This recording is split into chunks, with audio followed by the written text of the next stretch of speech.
Hello and welcome everyone. आज हम पढ़ने वाले हैं क्लास 8 का द सेल्फिश जायंट। ये कहानी है एक जायंट के बारे में और छोटे छोटे बच्चों के बारे में। बच्चों को गार्डन के अंदर खेलना बहुत पसंद था। बच्चे गार्डन के अंदर खेला करते थे हर आफ्टरनून में, जैसे ही वो स्कूल से आ जाया करते थे।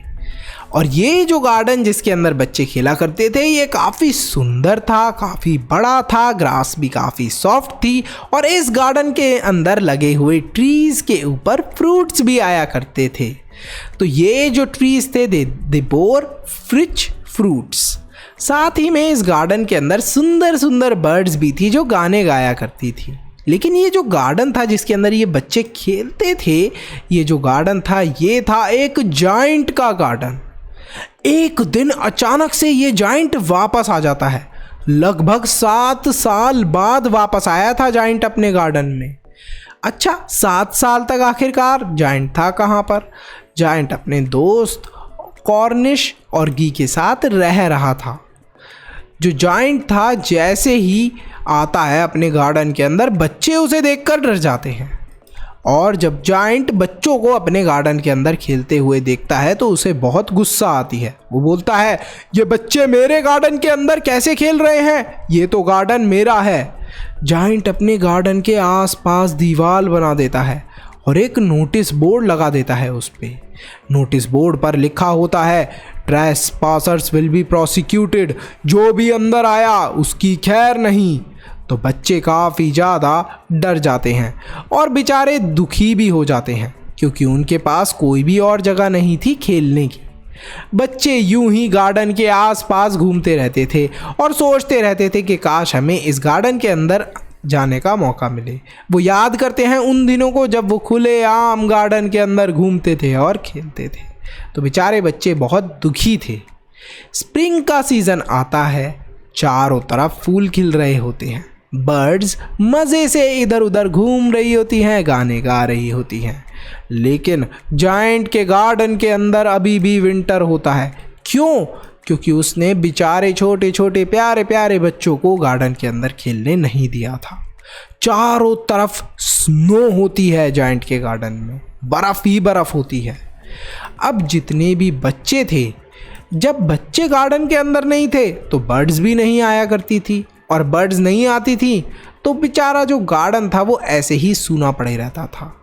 एक दिन की बात है, गलती से जायंट के गार्डन के अंदर एक फ्लावर उग जाता है। जैसे ही वो फ्लावर नोटिस बोर्ड को देखता है, वो देखकर दोबारा से अर्थ के अंदर चले जाता है। बोलता है, अरे भाई, मैं तो दोबारा सोने के लिए जा रहा हूँ। नॉर्थ की विंड्स आती हैं और हेल स्टॉर्म यानी कि तूफान आता है। जायंट के गार्डन के अंदर अब तो बहुत बुरी हालत हो गई थी। जो जायंट की सेल्फिशनेस थी उसी की वजह से जो गोल्डन फ्रूट्स, मतलब खाने के लिए अच्छे अच्छे फ्रूट्स जायंट को मिलते ऑटम सीज़न के अंदर, वो अब उसे नहीं मिलने वाले थे।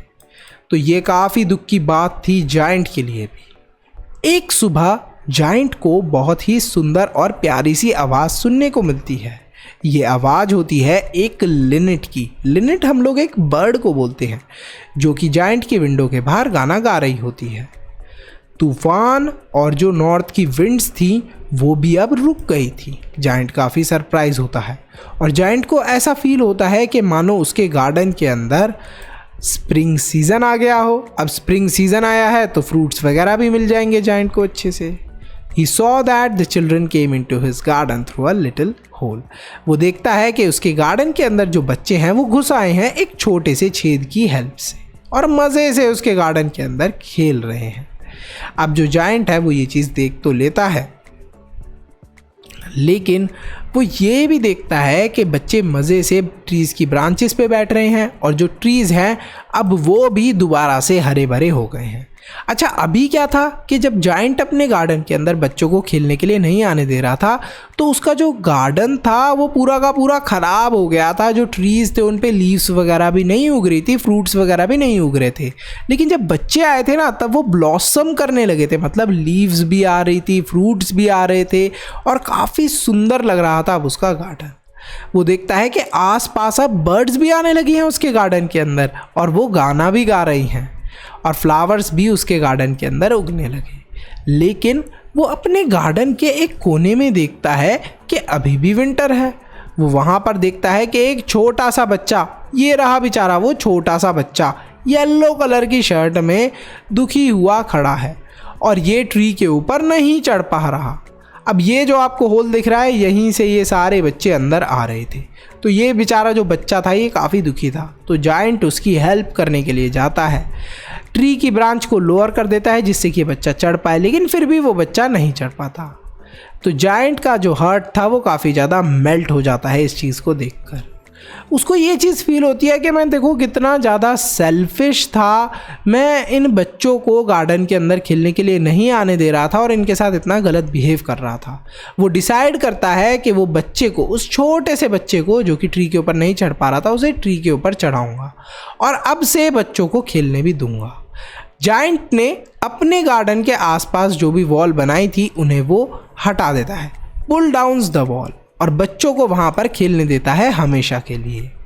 लेकिन जब चिल्ड्रन उसे देखते हैं तो वो ये देखते हैं कि वाओ कितना अच्छा है ये जायंट। तो अब जब बच्चे पहली बार गार्डन के अंदर घुसे थे और उन्होंने जायंट को पहली बार देखा था, तब बेचारे डर गए थे और भागने लगे थे।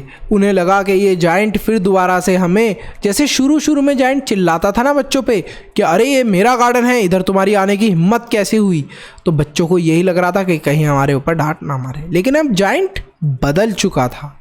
जो वो छोटा सा बच्चा था वो नहीं भागता है, जबकि सब लोग भाग रहे होते हैं जायंट को देखकर डर के। वो बच्चा अभी भी रो रहा होता है, दुखी हो रहा होता है। जो जायंट था वो उसे उस ब्रांच ऑफ ट्री के ऊपर बिठा देता है और वो जो ट्री था वो ब्लॉसम होने लगता है। जो छोटा सा बच्चा होता है वो जायंट को किस भी करता है इस चीज़ को देखकर कि अरे वाह आप तो बहुत अच्छे हो।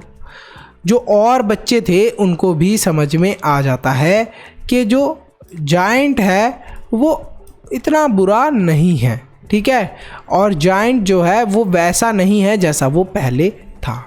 स्प्रिंग वापस से आ जाता है उसके गार्डन के अंदर जायंट के, और जो जायंट था वो बच्चों के साथ एवरी आफ्टरनून खेला करता था। लेकिन वो जो छोटा सा बच्चा था वो कहीं पर भी दिख नहीं रहा था। जायंट बहुत परेशान हो जाता है। धीरे धीरे करके कुछ समय बीत जाता है। जायंट काफ़ी वीक हो गया था। एक विंटर की सुबह बहुत ही प्यारा सा he saw a lovely tree with white blossoms in a corner. वो देखता है कि एक बहुत ही सुंदर प्यारा सा ट्री है जिससे वाइट कलर के ऐसे फ्लावर्स गिर रहे हैं। जो ब्रांचेस हैं ट्री की वो गोल्डन है और जो छोटा सा बच्चा है वो उस ट्री के नीचे खड़ा हुआ है। तो वो जैसे ही उस ट्री के नीचे जाता है वो देखता है कि ये जो बच्चा है इसे चोट लगी हुई है। जायंट को बहुत गुस्सा आता है। वो बोलता है अरे छोटे बच्चे, तुम्हें चोट किसने लगाई? तो वो बच्चा जायंट को बताता है कि भाई देखो मुझे चोट जो है वो प्यार की चोट लगी है। जो जायंट होता है वो अभी भी गुस्से में होता है, बोलता है कि देखो जिसने भी तुम्हें चोट पहुंचाई है मैं उसे छोड़ूंगा नहीं, उसकी तो खैर नहीं। लेकिन वो बच्चा फिर दोबारा रिप्लाई करता है कि नहीं देखो जायंट, मुझे चोट प्यार की लगी है, I have bounds of love. जो बच्चा था वो स्माइल करता है जायंट की तरफ देखकर और जायंट से बोलता है क्या तुम मेरे गार्डन चलना पसंद करोगे? क्या जवाब दिया होगा जायंट ने, ये तो आप ही बताना। लेकिन कुछ समय बाद जब बच्चे खेलने आते हैं जायंट के गार्डन के अंदर, तब वो देखते हैं कि जायंट उस ट्री के नीचे कुछ इस तरीके से लेटा हुआ है और फ्लावर्स से कवर्ड है। तो यहाँ पर आप देख सकते हो the children found the giant dead. Giant अब मर चुका था और उस ट्री के नीचे जहाँ पर उसे वो छोटा सा बच्चा मिला था वहाँ पर वो मर चुका था उसी ट्री के नीचे और फूलों से वो कवर हो गया था। तो आपने देखा कैसे एक जायंट था जो अपने गार्डन के अंदर बच्चों को नहीं खेलने देता था, फिर उसने उन बच्चों को खेलने आने दिया। एक छोटा सा बच्चा था जिसकी वो हेल्प करता है ट्री पे चढ़ने में। फिर वो बच्चा उसे मिलता नहीं है, लेकिन फाइनली वो बच्चा उसे कुछ समय बाद मिलता है और वो बच्चा जायंट को क्या बोलता है कि मैं तुम्हें अपने गार्डन लेके जाना चाहता हूँ। और फिर अचानक से जब बच्चे खेलने आते हैं तो वो ये देखते हैं कि जायंट एक ट्री के नीचे मरा हुआ है। अब जिस ट्री के नीचे जायंट की डेथ हुई थी वहीं पर वो बच्चा प्रेजेंट था और वहीं पर उस बच्चे ने जायंट को बोला था कि मैं तुम्हें अपने गार्डन में लेके जाता हूँ। सोचो वो बच्चा कौन होगा। मुझे तो लगता है वो बच्चा ज़रूर भगवान होगा और वो जाइंट को अपने गार्डन यानी कि भगवान अपने स्वर्ग वगैरह में लेकर गए होंगे खिलाने के लिए, और अब जाइंट की बॉडी यहाँ पर थी अर्थ के ऊपर और जाइंट अब मर चुका था। तो यहीं पर ये जो चैप्टर है ये ख़त्म होता है। आपको क्या लगता है कि जाइंट कहाँ गया होगा, ज़रूर कमेंट करना। और इस चैप्टर के अगर आपको सैम्पल पेपर या नोट्स चाहिए तो सब्सक्राइब करो चैनल को, और सब्सक्राइब के साथ में एक ज्वाइन का बटन है उस पर क्लिक करके मेंबर ज़रूर बनो। बहुत हेल्पफुल है आपका मेंबर बनना, क्योंकि आपको साइंस के नोट्स मिलेंगे और इंग्लिश के भी नोट्स मिलने वाले हैं, ग्रामर के भी नोट्स मिलने वाले हैं। See you in the next video, bye bye till then.